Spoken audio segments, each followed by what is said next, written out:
ખેડૂત મિત્રો, ઘઉંના પાકમાં સાંકડા અને ગોળ પહોળા પાનવાળા નિંદામણોના એકસાથે નિયંત્રણ માટે બજારમાં મળતી રેડી મિક્સ દવાઓ સૌથી શ્રેષ્ઠ વિકલ્પ છે, જેમાં ખાસ કરીને ક્લોડિનાફો 15% પ્લસ મેટાસલ્ફ્યુરોન 1% વેટેબલ પાવડર જે બજારમાં વેસ્ટા અને સંદેશ નામથી મળે છે, અથવા બીજી દવા મેસોસલ્ફ્યુરોન 3% પ્લસ આયોડોસલ્ફ્યુરોન 0.6% જે એટલાન્ટિસ નામથી બજારમાં મળે છે।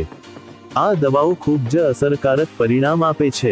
આ દવાઓનો છંટકાવ સામાન્ય રીતે ઘઉંમાં વાવણીના 30મી 35 દિવસે જ્યારે જમીનમાં પૂરતો ભેજ હોય અને નિંદામણ 2 થી 4 પાનનું હોય ત્યારે કરવો જોઈએ। નિંદામણ નાશક દવાનો છંટકાવ વખતે રાખવાની ખાસ સાવચેતીઓ।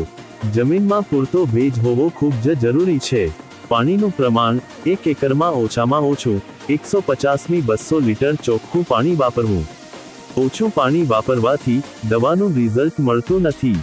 નોઝલ છંટકાવ માટે માત્ર ફ્લેટ ફેન અથવા ફ્લડ જેટ નોઝલનો જ ઉપયોગ કરવો।